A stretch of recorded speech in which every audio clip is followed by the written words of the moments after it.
And stations now, the final time check before the start of hour number 1 of The Line of Fire with Dr. Michael Brown. 30 seconds until hour number 1 from Mark. That was our final verbal time check for The Line of Fire with Dr. Michael Brown. We'll have a long tone at 10 seconds before, followed by a short one at 5 seconds. Have a great afternoon, everybody.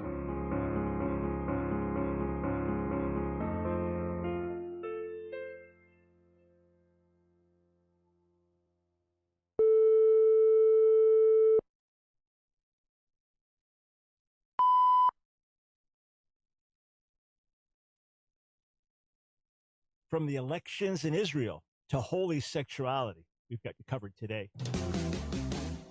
It's time for The Line of Fire with your host, activist, author, international speaker, and theologian, Dr. Michael Brown, your voice of moral, cultural, and spiritual revolution. Michael Brown is the director of the Coalition of Conscience and president of Fire School of Ministry. Get into The Line of Fire now by calling 866-34-TRUTH. That's 866-34-TRUTH. Here again is Dr. Michael Brown.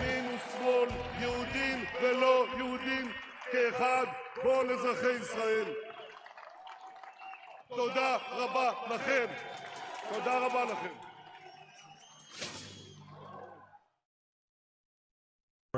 Some refer to Bibi Netanyahu as Melech Israel, King of Israel. Historic fifth term, he will now have led Israel longer than any prime minister in Israel's history and overcame a whole lot of odds and obstacles to get reelected. But I want you to understand how this works, what happened, what could be good, what could be bad. And then at the bottom of the hour, I'm going to bring on Dr. Richard Land. He's one of the leading Christian thinkers in the world today, PhD from Oxford, president of Southern Evangelical Seminary. We're going to be doing an event together this Saturday we want to tell you about, but we'll be joined by Dr. Land. For now, though, if you have a question about the elections, if you're wondering what this means, trying to sort it out prophetically, 866-34-TRUTH, 863-487-8884. This is Michael Brown, and you have tuned in to The Line of Fire. Now, just so you understand this, elections in Israel are not like elections in America. In fact, they're probably not like elections anywhere in the whole world. I wrote an article up on our website, up on the stream, 5 things that you need to know about the elections in Israel. Just trying to sort some things out for you. But if you're in America, all right, if you're in America, you want Donald Trump to be president, you want Barack Obama to be president, whoever the candidate is, you vote for that candidate, right? Now, maybe one's Republicans, the other Democrat, maybe they become president, but Congress ends up largely going the other way. So you can have, say, a Democrat president and a heavenly Republican Congress. And then you can have, governors and mayors and be all over the place. That's not how it works in Israel. You vote for a party, not for a person. You vote for a party. So, yes, Netanyahu is the head of Likud, and he is the face of Likud. And if you're voting for Likud, his party, you are voting for him. But understand this, you cannot elect him. You vote for his party. You say, well, how many different parties are there in Israel? Are you ready? This election, there were 40. I've talked about this the last few days as well, but want to go over it now. 40, as in 40, 40 different parties vying for Knesset seats. There are 120 seats in the Israeli Knesset parliament. To have a government, you need to have 61. You say, okay, so Likud has to get 61. Likud's not going to get 61. Nobody's going to get 61. In fact, it ended up basically with a dead heat between Likud and the centrist left, not radical left, centrist left, blue and white party. All right? So you have these two parties. They each basically got 35 seats in the Knesset. That's the votes they got. You say, well, then why is Netanyahu saying he won? And why is everyone celebrating his victory? And why does everyone realize he won? Because you form a coalition. You reach out to other parties. Now, 40 different parties ran, but only as of now, 11 got enough votes to get Knesset seats. Your minimum threshold is 0.325% of the vote. And if you get that, then you get 4 seats. So you don't get 1 seat, you get 4 seats. That's the minimum threshold. So there were expected to be 14 parties that won seats. As of now, last I saw, 11 have.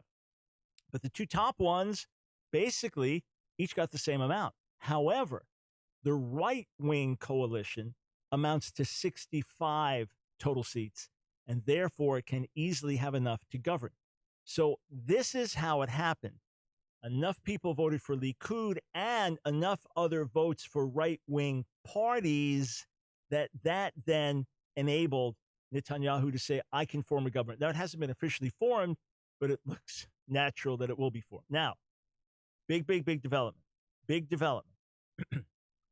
After the 2 top parties, the next ones were religious Jewish parties. And Labor, which has been the historic party to the left that's often governed, that went way down, took a massive hit. Either they're going to recover and come back, or it's going to be a thing of the past, and there'll be another party that basically takes their place. And the scene in Israel is such that can easily happen. Now, here's the negative, okay? And honestly, I didn't know who I wanted to see in. Yeah, I've liked Netanyahu. His relationship with Trump has been special. There have been a lot of very positive things he's done. He's been strong for Israel's security, not perfect, but strong. He has built relationships with other nations, working with Israel that haven't worked with him before. That's all very positive, and I appreciate that. Here's the negative. It's impossible for him to be in power right now, to form a government, without the 2 ultra-Orthodox religious parties, Shas and United Torah Judaism. They each got 8 votes. This is their highest vote total. And it reflects the fact that you have about 1 million ultra-Orthodox Jews in Israel, maybe 1/6 of the population. So what has happened now is, in order to form the government, each party says, well, I want this. I want this. I want this. What do these parties want?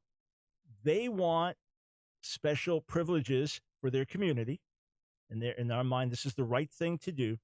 What should the religious Jewish community be doing every day? Well, they should be living their lives, fearing God, keeping the commandments, raising families to fear God, keep the commandments. And the men, as much as possible, should be studying Torah and rabbinic literature, studying Torah, Talmud, praying day and night. Now, do they push hard? Yes. Do they study and push sacrificially? Yes. In their mind, this is sustaining Israel. In their mind, this is sacred service. In their mind, this is the highest calling, and it's for Israel's good. Well, who's going to underwrite it? Who's going to support it? Well, Israeli taxpayers. Well, at least they'll fight in the army. No, they won't fight in the army. Very few will. Why? One reason is it's a very secular, worldly environment, and it's very polluting and would pull them away from Torah and commandments. And the other is it takes them away from studying day and night. So there's a lot of resentment towards the ultra-Orthodox by the other Israelis because it's their tax dollars that help support them. Problem number 1. Problem number 2 is they're going to say, we want oversight over religion in Israel, and we want oversight over immigration and things like that, meaning that they're going to do their best to keep Messianic Jews out because they don't look at us as legitimate Jews and see us as a threat to the system. Also meaning that if you get married in Israel, it has to be an Orthodox marriage. Many Israelis go to Cyprus and nearby country to get married there because they don't want to be married under Orthodox auspices because they're not religious. Dietary laws, making sure hotels and things are observing them, that's some of the control they exercise. They will continue to exercise it, but probably even more because now together they have 16 votes. That's a negative. And then the question of what will actually happen with the Palestinian situation. Do I think there is a viable 2-state solution? I don't think so. I question it. Carolyn Glick, in her book on the 1-state solution, lays out very, very strong reasons why it could never work, and it's not going to work. So what's the solution? I don't know. But if Prime Minister Netanyahu does what he said, just completely annexing Judea, Samaria, called the West Bank, basically saying, okay, this is under sovereign Israeli control in a more hands-on way now, and we're going to expand our settlements, then what would be the best case scenario? The best case scenario is one that many Palestinians are not willing to accept. Accept one state of Israel and be active partners in that state. Accept one state of Israel where you're equal citizens like the 1.5 million Palestinian/Arab Israeli citizens now living in the rest of Israel. Be equal citizens. In fact, maybe improve everything, improve your lifestyle, improve your benefits. Let there be real equality. Let that be the situation. That would be a great thing for Palestinians, except many would say, no. We want our own place. We have a sense of history. We want our own homeland. Even if, yes, historically, there's been no such thing as a Palestinian state. So those are some of the issues. Kai, let's take a look at the way the Knesset breakdown is, the seats and how these actually work out. So looking at a graph here in front of me, and that was as of this morning with 97% reporting. So both the Blue and White Party and Likud, 35 seats. And then, as I said, Shas, by the way, Shas is an acronym for Talmud, Shishas Sidrei HaTalmud, the 6 orders of the Talmud or of the Mishnah. But Shas, Orthodox Jewish Party, that is Sephardic, and then United Torah Judaism, Orthodox Torah Party, that would be Ashkenazi. So they then head things up. When you look at the graph, you then see the divisions after that are all small. Someone's got 6 seats, 4 seats, etc. So the coalition is then formed to get halfway, that the Likud party then works with these others and forms a coalition. Let me just throw one other thing out for you, all right? In terms of concerns about fairness to the Palestinians, their biggest issue has been corrupt leadership. Their biggest issue has been radical Islamic leadership. Their biggest issue is people using them as pawns in a battle against Israel. Their biggest issue is those telling them we're going to drive Israel into the sea and then you can have your land back, rather than saying, okay, there are a lot of people here. Let's find a way to live together. Let's remember in 1937, the Peel Commission made a proposal to let there be a 2-state solution. So a homeland for the Arabs that had been living there, some for centuries, some in more recent years, as Jews came into the land in the late 1800s and began to develop it early 1900s. As the land became more prosperous, land value went up, there were more jobs, more Arabs moved in as well. But the great majority of those living in Israel today that identify as Palestinians have not been there for 1,500 years or something like that. They've come some in recent centuries. Some have been there for longer periods of time. There's even speculation that many were originally Jews who were then forced to convert under Islam, and that's how they became then Palestinian Muslims. But 1937, the Peel Commission said, all right, this will be Jewish territory, and it was very small. It was very small. And the rest will be Arab community. And the Arab leaders said, no. In 1947, the United Nations partition plan, now more land for the Jews, less for the Arabs. Arab leadership said no. They've hurt their people continually. That's my concern that will happen to this day. We'll be right back.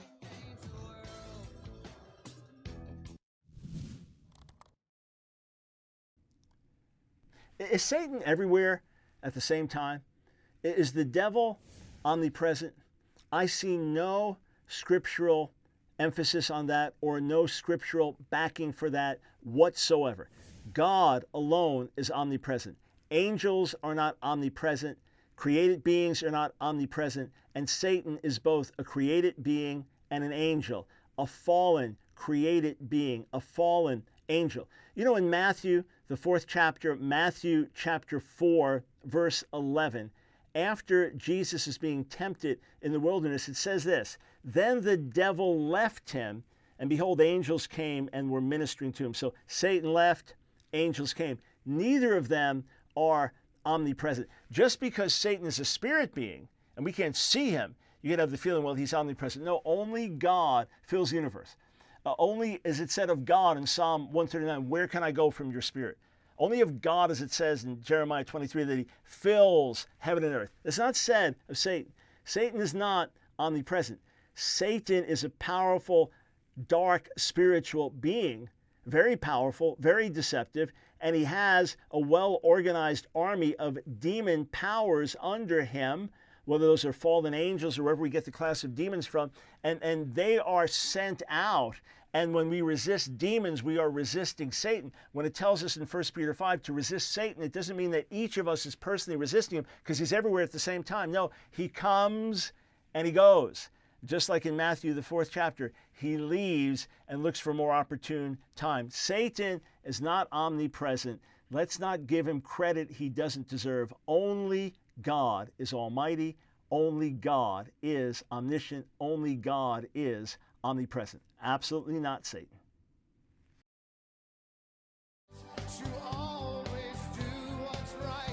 It's The Line of Fire with your host, Dr. Michael Brown, your voice of moral, cultural, and spiritual revolution. Here again is Dr. Michael Brown. Already tonight, I began holding talks with the leaders of the right-wing parties. Almost all of them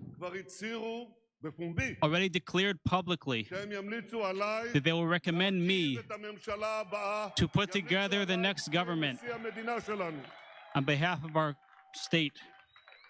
I intend to finish the job as fast as possible in order to build a strong, national, stable government.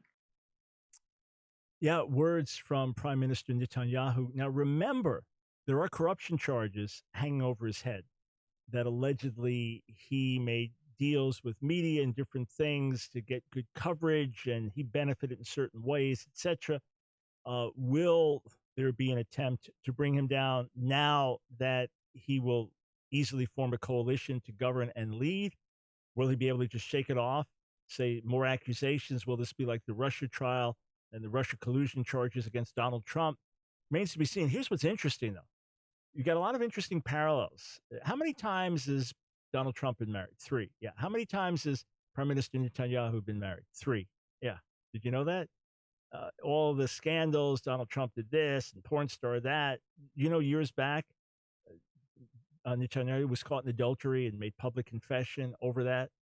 And then alleged corruption charges and different things hanging over them. And they're both strong security leaders and putting that first for the nation. Just very interesting parallels. But against all odds, this much you can say about Netanyahu. He is the preeminent politician. I don't mean that negatively or positively. He is the preeminent politician, and he knows how to win. He really does, and really fought hard. And do I believe he cares much about his nation and the well-being of his people? Yes. But look, like everything else, it is a world system, and therefore it's not going to be perfect. So I want to explain this again so you understand this. Secular Israelis are secular. That your average Israeli is not religious, okay? Sabbath for your average Israeli is a day off. It's not a holy day. You go to Tel Aviv, you'll see a city that parties. You'll see a city that's as worldly as any other city. You'll see a city that has been rated far higher than others as the #1 gay-friendly city in the world. One of my friends, well, let's see, I'm 64, so he's 54. Good shape. He works out in a local gym there. He said, half joking, half serious, he said, I think I'm the only straight guy in the gym because everybody else was so openly gay. I just saw an article about the rise of porn in Israel, and the great bulk of it is gay porn. If you're in the military, if you're a woman in the military, you get free abortions while you're there. I mean, 2 free abortions technically, but it'd be more if you were serving there longer. Israel's secular. Now, it has, in many cases, extraordinary values, and things are very important to it. If there's an issue of Israelis abusing Palestinians, there can be a national outcry over it. There was an instance of a young Israeli soldier, and there was a wounded Palestinian laying on the ground, and did he think the Palestinian was trying to make a move or grab a gun or something? Well, he shot him and killed him in cold blood, ultimately. And there was a national outrage over it, and he was tried and convicted. Now, it's overall a light sentence because of the stress of military and all the other issues going on and the very real terror threats that exist. and the split second in which this thing happened. But nonetheless, in many ways, Israelis have extraordinarily high values and really do care about justice and do not like religious oppression. But they're very secular. Now, they'll be much more open to Messianic Jews and stand with Messianic Jews. Like, why are you being mistreated? You're good citizens. Your kids serve in the army. You're nice people. Why should you be mistreated? And they have certain hostility towards the ultra-Orthodox. The ultra-Orthodox, on the other hand, their strengths, I mean, they are God-fearing people.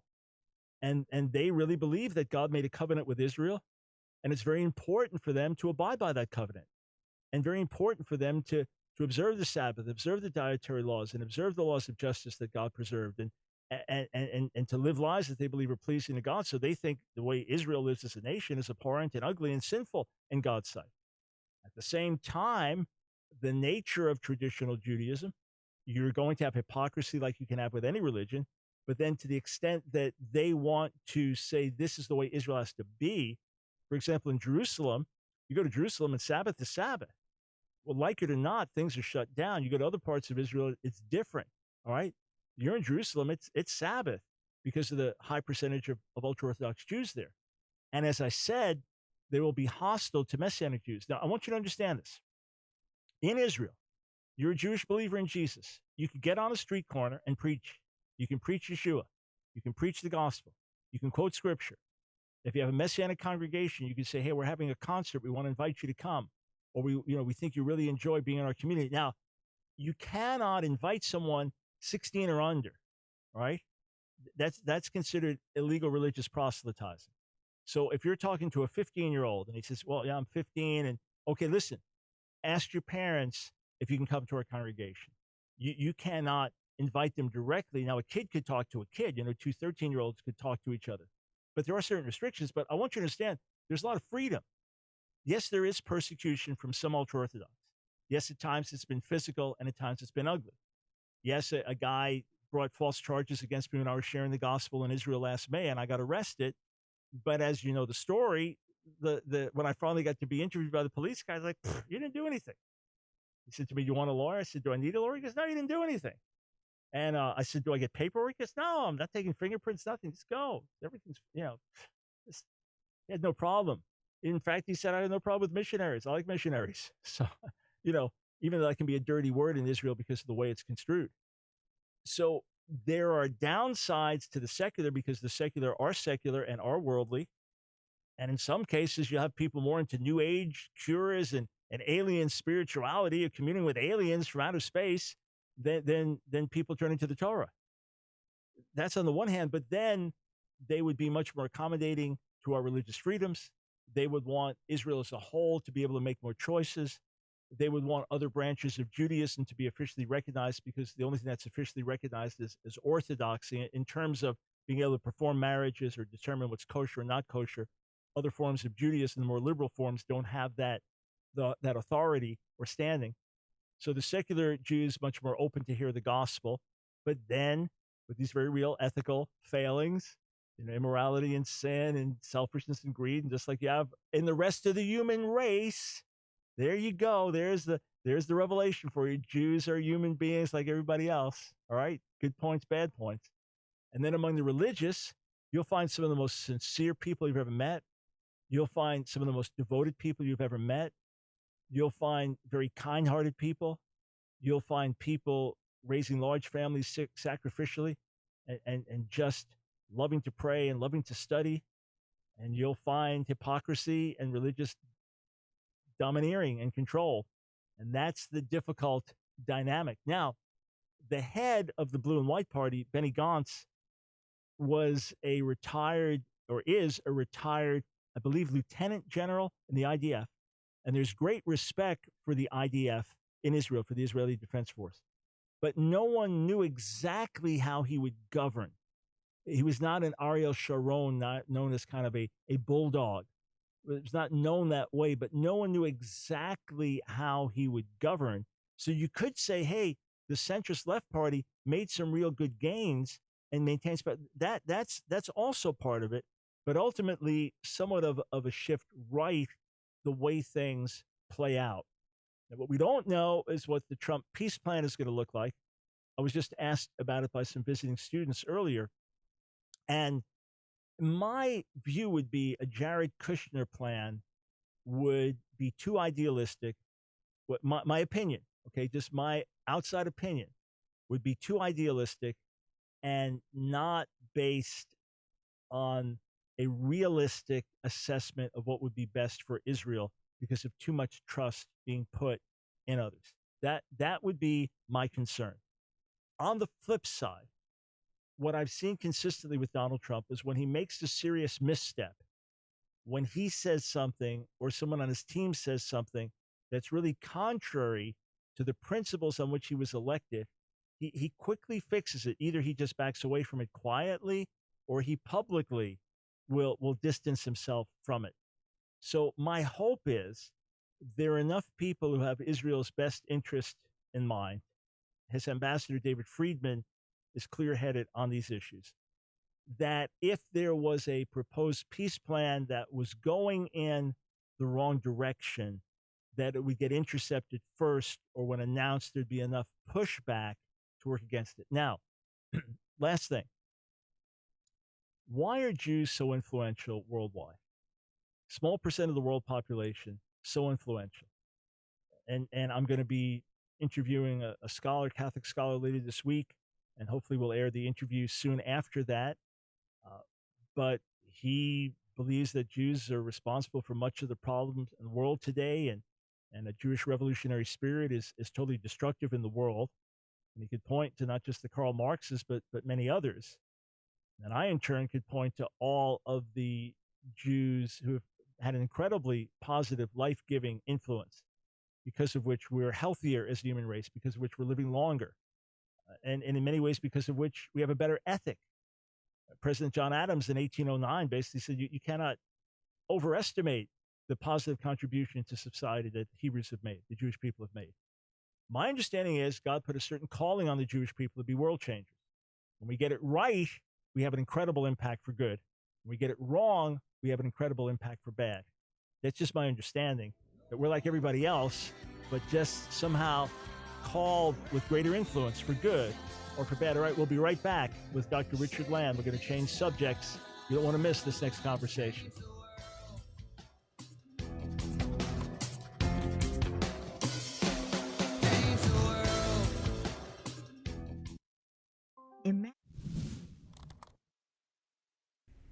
Did God harden Pharaoh's heart? Well, yes, of course. The biblical text is quite explicit that God did that. But is that the whole story? Did Pharaoh also harden his heart?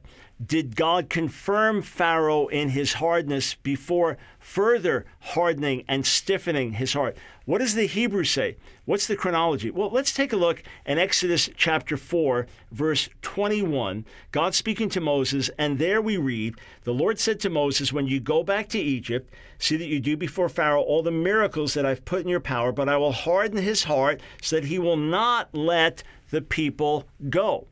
You say, well, there it tells us flat out, God will harden his heart so he won't let the people go. Okay, if we go back to the 3rd chapter, I'm looking at verse 19, look it up. You see that God tells Moses, this is the 3rd chapter, so before what we just read, God tells him, I'm sure that the king of Egypt, I'm sure that Pharaoh will not let you go. Then start reading through the account, and you'll see 1 time, 2 times, 3 times, 4 times. Over and over, and Pharaoh hardens his heart. Pharaoh hardens his heart. Pharaoh hardens his heart. Pharaoh hardens his heart. In other words, his will, his sin, his evil, his stubbornness. This is the very reason that God raised up a wicked man to be in that position at that time. All right, he didn't raise up a God-fearing man and then harden his heart and turn him away. He didn't raise up a humble man looking to the Lord for help and then harden his heart and turn him away. Rather, he raised up a wicked man with a wicked heart, and Pharaoh over and again says, no, no, no, no. His pride, his rebellion, no, no, no. Then the first thing it says is that God strengthens his heart. That's the first Hebrew word that's used for harden. Okay, it is literally to strengthen. So God now, as Pharaoh's reaping what he sows and God's bringing judgment on him, he's strengthening him in his own sinful resolve. And then the next one is making his heart heavy in that sense. And then the last one, he's making it harsh or hard. In other words, there is a progression. As Pharaoh sins, as Pharaoh hardens his heart, as Pharaoh says no to God, God says, all right, I'm going to confirm you in your sin. You are sinning, you're rebelling. I'm going to confirm you in your sin and rebellion. I'm going to make your heart even harder. I'm going to make it now so this is your resolve to sin. I am backing your resolve to sin. And so, again, it's not God taking someone and saying, God, help me. God, I need help. I have mercy. I want to do the right thing, but I need help. And God says, I'm going to harden you. Rather, God is, yes, he does harden. He does stiffen. He does do this to Pharaoh's heart. But number one, Pharaoh does it first. God says first that Pharaoh will do it. And number two, it is progressive, a strengthening of Hebrew in terms of what happens. This is the result of sin, and God did what was right. God of light, hear our cry, send the fire. It's The Line of Fire with your host, Dr. Michael Brown, your voice of moral, cultural, and spiritual revolution. Here again is Dr. Michael Brown. What is God's design for human sexuality? What is God's design for male and female? What does the culture have right? What does the culture have wrong? What about the sexual revolution and its aftermath today? There's an important event taking place in Charlotte this Saturday. I want to talk to you about that. And the man who'll be hosting that event, Dr. Richard Land, joining me momentarily, president of Southern Evangelical Seminary, PhD, Oxford University, one of the leading Christian thinkers on the planet. Just want to mention this one thing to you. I know many of you want to stand with us. We are listener and viewer supported. If you're watching on YouTube now, you'll see right on the screen, right beneath where it says Ask Dr. Brown, you'll see a $sign. This is with YouTube. You can just click on that and make a donation of any kind. It's that simple. And you're helping us do what we're doing as we speak, as you watch, as you listen. So stand with us. Click on that dollar icon. Every gift of any size is greatly appreciated. If you have a question or comment, post it. It'll get to our attention as well. Without further ado, Dr. Richard Land. Dr. Land, always a joy to speak with you. How are things in your world these days? Great. Busy, but great.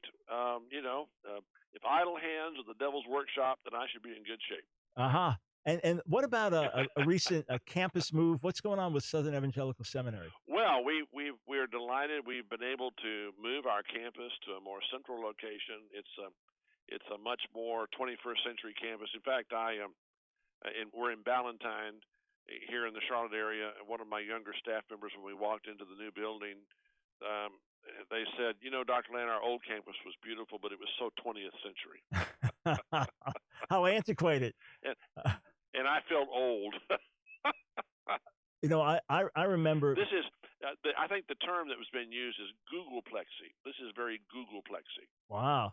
But without lots of glass, lots of chrome, lots of open space. Okay. Excellent. The students love it. The students are really excited about it. Well, yeah, I've been at the old campus many a time. Can't wait to be at the new campus.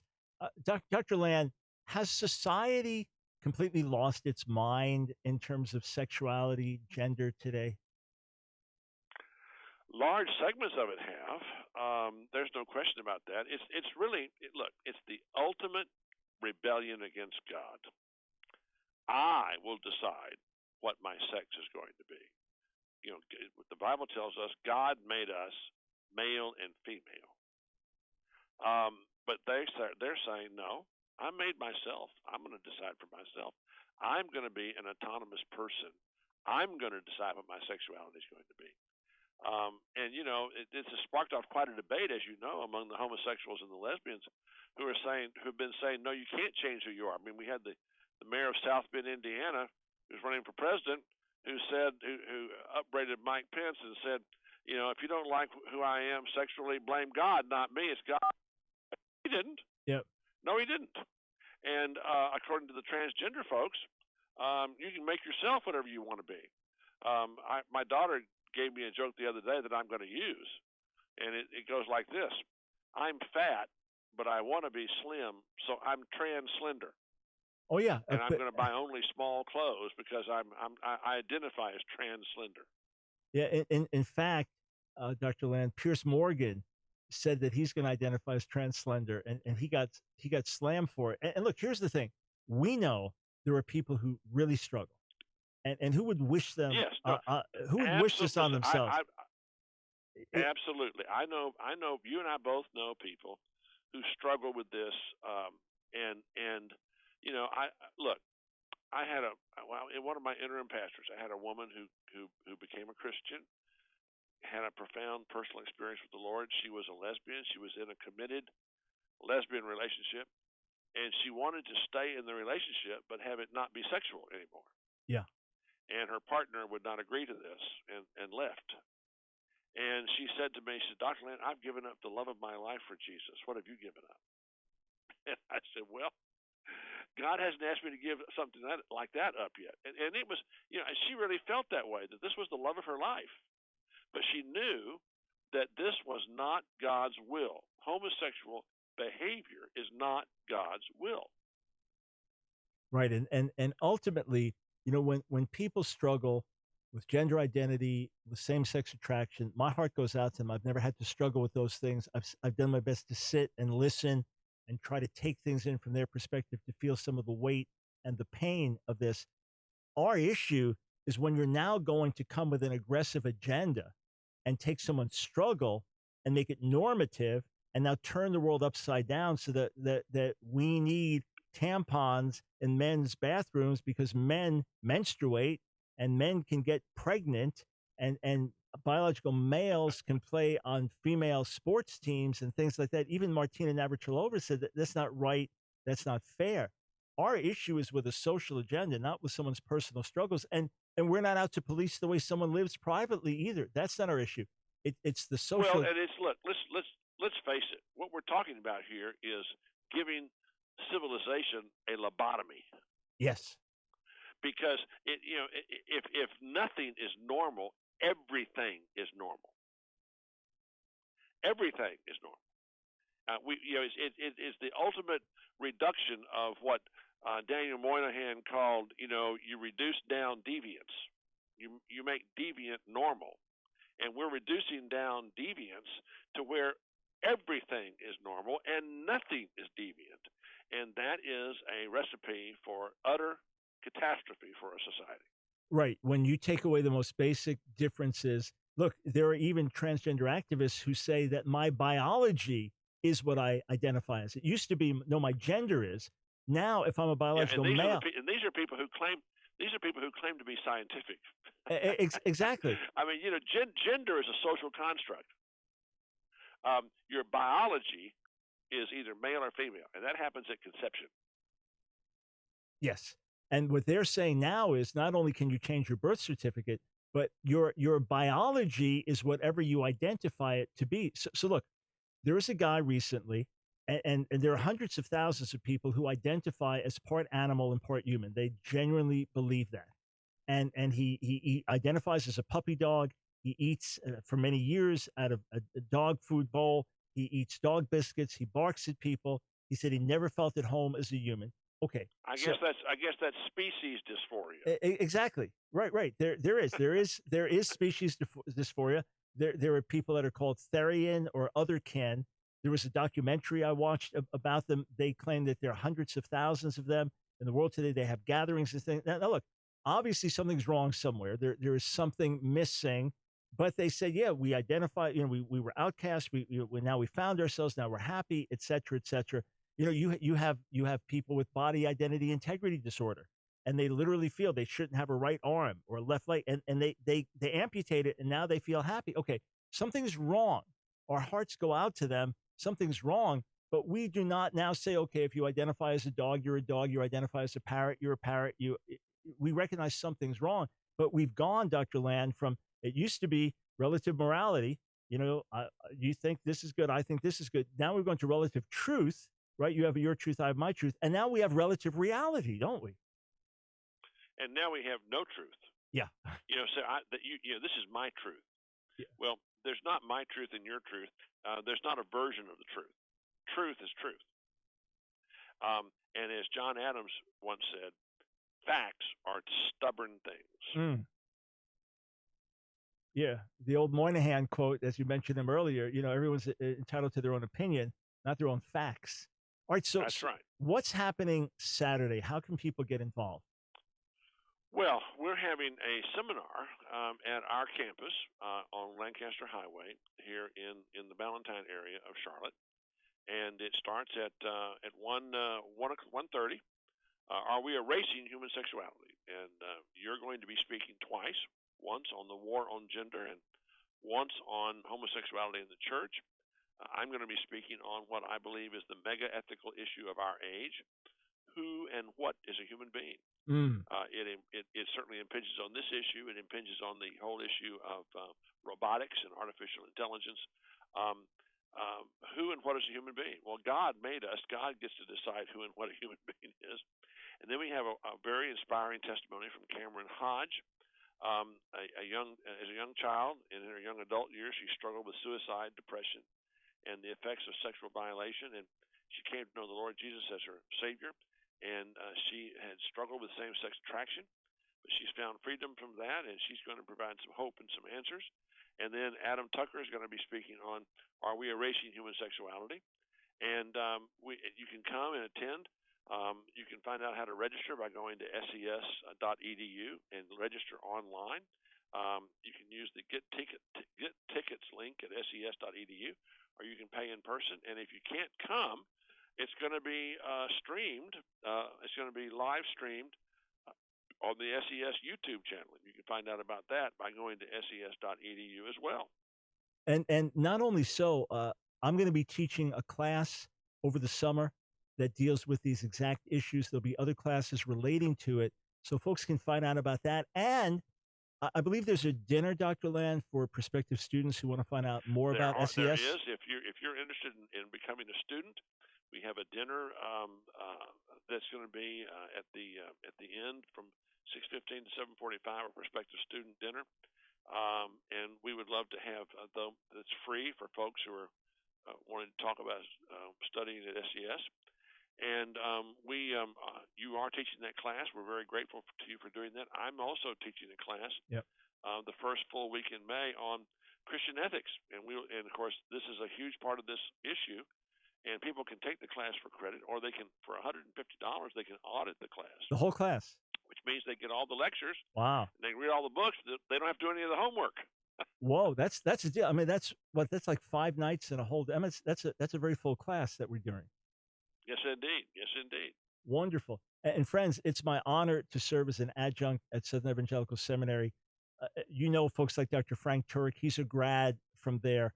Fine school. You want to find out about philosophy, creation, dealing with Islam, ethics, the whole way of fitting these things together with strong biblical theology. One of the premier apologetic schools on the planet, ses.edu, and the event this Saturday. And we just got 20 seconds, but what degrees do you offer at SES?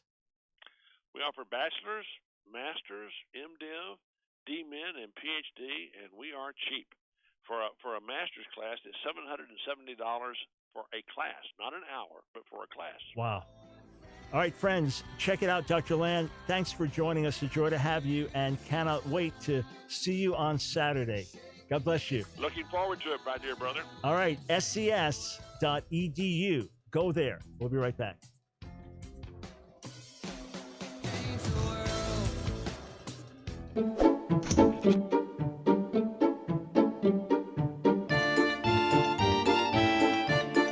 Zvuv. Zvuv, a fly. Fly. You say, what are you going to talk about in the Hebrew word of the day about a fly? Well, we'll start Old Testament, we'll go to New Testament. Here's where we start. There's one verse in many of our English translations, and King James and many of our English translations, that starts with the words dead flies. And in Hebrew, the word fly comes first. So flies of death. Dead flies. That's how it's translated.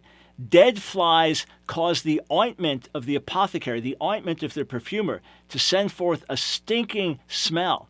So does a little folly affect someone who has a reputation for wisdom and honor. So what a great picture from Proverbs chapter 10, verse 1. perfume you worked so hard. Some perfumes are mega expensive, right? A dead fly drops in there and dies. Yeah, there's a stink that comes from it. That's what happens in our lives. That's what happens in our lives when we can have a reputation for wisdom and honor. You spend years and years working on your reputation, years and years and years, gaining respect, gaining honor, and then you mess up badly and you do something unwise and foolish, a little folly, and it can spoil your whole reputation. So remember, dead flies. But you know in the New Testament that Satan is referred to as Beelzebub or Beelzebul? There are different traditions in terms of what this comes from, but one view is it is a disparaging word, meaning Lord of the Flies, a disparaging title, meaning Lord of the Flies. There's another that associated with dung, Lord of the dung pile. But if it is in fact Zebub, Beelzebub, all right, then that would mean Beelzebub, right? The Line of Fire with your host, activist, author, international speaker, and theologian, Dr. Michael Brown. Your voice of moral, cultural, and spiritual revolution. Get into the Line of Fire now by calling 866-34-TRUTH. Here again is Dr. Michael Brown.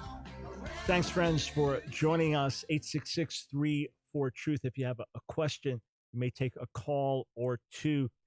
If you are watching on YouTube, we've often answered questions on Facebook, Twitter, but I want to respond to a few on YouTube. RS1, thanks for your contribution. Remember, if you just click on the $, you're able to make a donation to help us through YouTube to get the message out, to keep doing what we're doing. Jennifer asked, what's my opinion on transgender? Oh, okay, so a broad question. Obviously, I don't believe that God designed someone to be tormented by the body that they're in. In other words, his goal and desire is for that person to be at home in their body. There are people who are intersex. They are biologically or chromosomally not fitting in normally to male or female distinction. They may be biologically male, but there's a chromosomal issue and they start to develop in a female way. There may be ambiguous or dual genitalia. So we look at that just like someone that has a problem with eyesight or hearing, or in other words, it's a handicap. It's a problem. And we want to help them with compassion and then help them try to work out ultimately, are they male? Are they female? Because of the ambiguities. The vast majority of those who identify as transgender do not have a biological or chromosomal issue. The vast majority are clearly biologically male or female, but internally don't feel whole in that. It could start when they're children. It could happen because of social pressure later on. There could be other things that influence it. Yes, there could be spiritual influences. With anything, there could be spiritual influences, etc. So the goal is to help the person be at home in the body that God gave them. And there are plenty of people who are former transgender. I know for many this is deep, agonizing. I've tried to picture how it feels, but I can't because I've never dealt. I'm just being totally honest. I've tried. I've wrestled. I've said, God, give me sensitivity, but I can't say I can fully relate, obviously, because I've never struggled with that, with not being at home as a male. But I know from those who were transgender that they'll all say that there was something else going on, or when God got to the root of it, or where God helped them, or through counseling or whatever else took place, that they've been able to resolve those tensions and now feel very much at home in the body that God gave them. So I have compassion for the people, but I stand wholeheartedly against the agenda. All right. Here's a question. What do I think of the prayer movement in Kansas City? So IHOP, and just coincidentally, we got a bunch of IHOP students. So not coincidentally, probably a question from one, but visiting today. So thumbs up as they're by watching. Okay. I am thrilled with 24 hours of prayer and worship that's been taking place in Kansas City for many years, that has as its goal exalting Jesus, that has as its goal intimacy with Jesus, and has as its goal creating an atmosphere of worship and interceding for America, the nations, Israel, and seeing the gospel go to the ends of the earth. I think it's wonderful. And like anything else, when you do it that long, you can get into a habit and a form. So the key is to be passionate. The key is to really meet with the Lord. The key is not just to put in time. Okay, we spend X number of hours in the prayer room, and it just becomes kind of a rote thing that's done. But that can happen with any of us doing something on a regular basis. But I'm thrilled with the prayer emphasis. Sevens pattern. Have I ever heard of the sevens pattern? Don't know what is meant by the sevens pattern, but no, don't know about that. Now, one other issue that comes up when we're dealing with transgender things is hormonal issues, and it could well be that because of diet, because of various things that are now part of our lives, that it's messed with some people's hormones. It could be. And they struggle even more because of that. But look, there are scientists who believe they've discovered what's called the obesity gene. And if you have this gene, you have a greater possibility, greater propensity to be heavy. All right? Do we therefore have fat pride parades? Do we celebrate being overweight? Or do we recognize that being overweight is unhealthy, that obesity kills people worldwide more than any other disease? In other words, it's going to contribute to heart disease, it's going to contribute to other things and be the root cause of many diseases. Do we recognize that it's in and of itself bad? And if we had an obesity gene, now we work all the harder to be healthy, as opposed to celebrate being obese, right?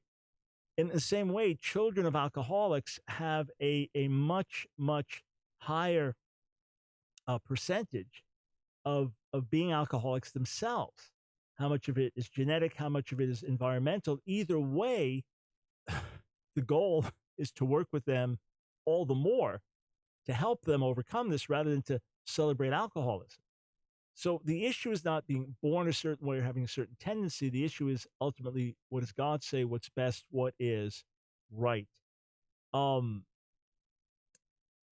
do we have to translate the glory of God for the Shekinah when this reflects feminine gender?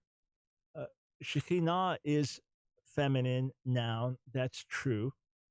Some would argue that it reflects the motherly aspects of God, or the feminine aspects of God, because remember, even though he's identified in Scripture as he, the word says that he, created us male and female, and therefore male and female best reflect the fullness of God's image. So why certain some of his aspects have a feminine quality? Like he identifies as a mother, he identifies as a father. You know, he cares as a mother, he cares as a father. He has certain sensitivities that would be more in tune with women. He has certain sensitivities more in tune with men, because he is the fullness of deity and we are created in his image. Now, that being said, when we speak of the glory of God, the word for glory is kavod, which is masculine. So God's glory is neither masculine nor feminine. And look, in Hebrew, here, I'm holding up a pen. In Hebrew, pen is masculine, all right? Okay, telephone, masculine.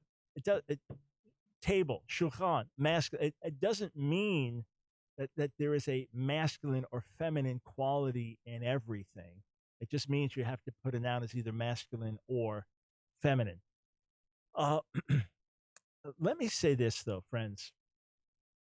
The world around us, please give me your best ear. The world around us is upside down. The world around us, in many ways, has gone crazy. The world around us has lost its bearings. The world around us is deeply confused. And we are God's answer.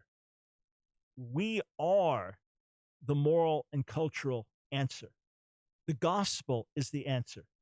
I am not being trite when I say that Jesus is the answer, meaning in him, there is a solution to every human problem.